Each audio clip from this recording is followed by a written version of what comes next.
Hello guys, welcome back to the channel. Ajay Sharma लो में आप सभी का स्वागत है।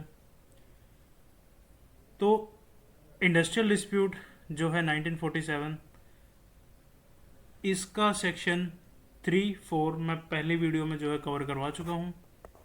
और जो ये वीडियो है ये सेक्शन 6 एंड 7 के बारे में रहेगी। तो जितने भी एक बार नए जुड़े हैं चैनल पे, फटाफट से लाइक वीडियो को एंड चैनल को सब्सक्राइब करना ना भूलें। तो चलिए आज की वीडियो को हम शुरू करते हैं और बने रहिएगा आज की पूरी वीडियो में, ताकि आपको लीगल कंसेप्ट अच्छे से समझ में आए। इंडस्ट्रियल डिस्प्यूट 1947 का जो सेक्शन 6 है वो बात करता है कोर्ट्स ऑफ इंक्वायरी की। तो चलिए बेयर एक्ट की जो लैंग्वेज होगी मैं उसको बिल्कुल सिंपलेस्ट लैंग्वेज में आपको समझाऊंगा इस वीडियो के अंदर। The appropriate government may, as occasion arises by notification in the official gazette, constitute a court of inquiry for inquiring into any matter appearing to be connected with or relevant to an industrial dispute। तो क्या कहता है ये section जो 6 है उसका first close, जब ज़रूरत हो तो जो अप्रोप्रिएट गवर्नमेंट है यानी जो भी अथॉरिटी है इस केस में सही रहेगी, जो भी गवर्नमेंट के हिसाब से एक कोर्ट ऑफ इंक्वायरी बना सकती है। इसका काम होगा जो इंडस्ट्रियल डिस्प्यूट है किसी फैक्ट्री से रिलेटेड, कंपनी से रिलेटेड या मतलब कि लड़ाई झगड़े उससे रिलेटेड उनको सोल्व करना, या इनसे रिलेटेड किसी भी मैटर की इन्वेस्टिगेशन करना। ये नोटिफिकेशन जो है ऑफिशियल गैजेट में पब्लिश करके उसके थ्रू होता है। तो सेक्शन 6 का क्लोज टू क्या कहता है देखते हैं एक बार। ए कोर्ट में consist of one independent person और of such number of independent person as पर the appropriate government may think fit, and where a court consists of 2 or more members, one of them shall be appointed as the chairman। ये कहता है जो ये court एक independent person से बन सकता है या फिर किसी गवर्नमेंट चाहे जितने भी इंडिपेंडेंट नंबर जो मेंबर्स होंगे उनके गवर्नमेंट के द्वारा जो भी ठीक समझे, मतलब जो भी गवर्नमेंट उनको लगेगा कि ये ठीक है, उतने इंडिपेंडेंट मेंबर्स जो है गवर्नमेंट बना सकती है। अगर कोर्ट में 2 या उससे ज़्यादा मेंबर्स हैं तो उनमें से एक को चेयरमैन जो है अपॉइंट किया जाएगा। ठीक है, ये इसके बारे में बात करता है। सेक्शन 6 जो है वो उसका थर्ड क्लोज क्या कहता है। A court having the prescribed quorum, अब कोरम आप सभी को पता होगा, minimum number of meeting members, ठीक है, किसी भी बिजनेस के अंदर। May act notwithstanding, ये वर्ड इसका बड़ा ही ध्यान रखना चाहिए जब भी बेयर एक्ट के हमारे साथ जब रीडिंग करते हैं, बेयर एक्ट रीडिंग, तो उसमें इसका ये बहुत ही इंपॉर्टेंट वर्ड होता है। The absence of the chairman और any of its members or any vacancy in the its number, provided that if the appropriate government notifies the court that the services of the chairman have ceased to be available, the court shall not act until a new chairman has been appointed।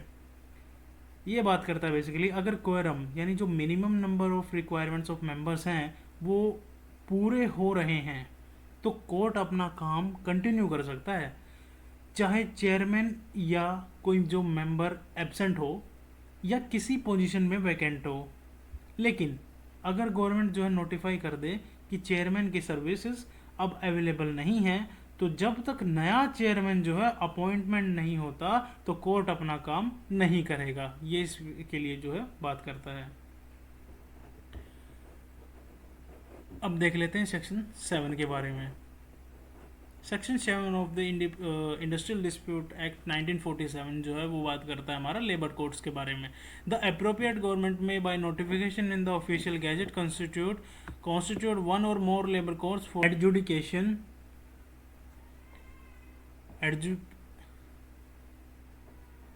of industrial disputes relating to any matter specifying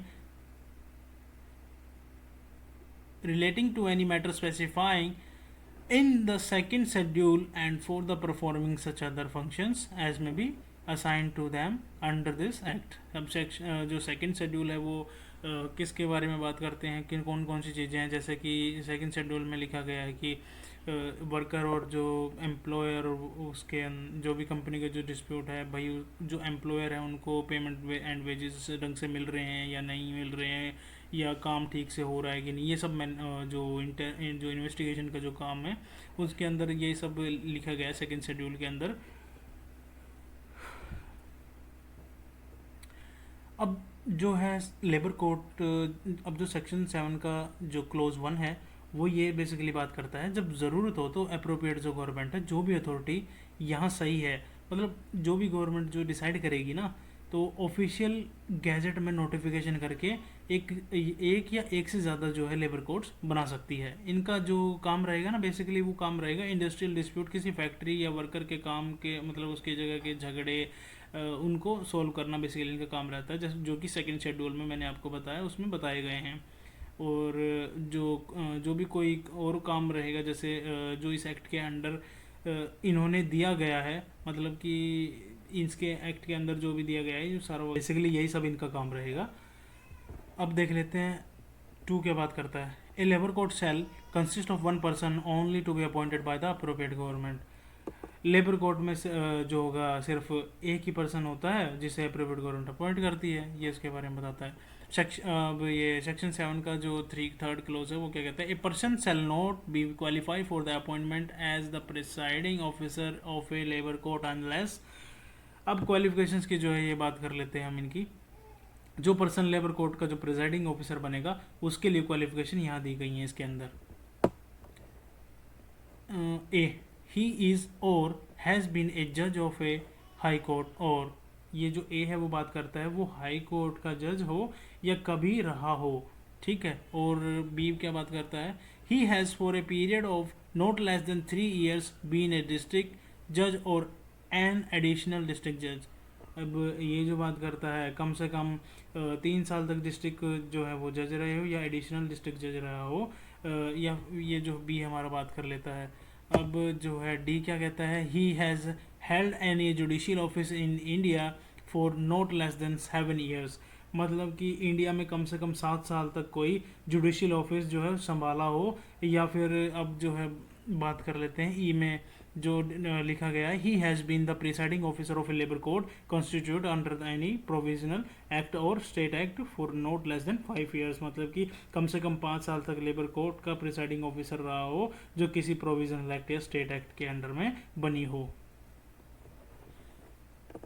अब देखते हैं F close क्या कहते हैं, he is और has been labour commissioner central और joint commissioner of the state labor department having a degree in the law and at least 7 years experience in the labor department including the 3 years of experience as conciliation officer, providing that no such deputy chief labor commissioner or joint labor commissioner shall be appointed unless he resigns from the services of the central government or the state government as the case may be before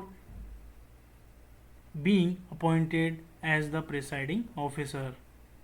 अब F clause जो है वो basically बात करता है हमारा extra qualification for the labour code के बारे में।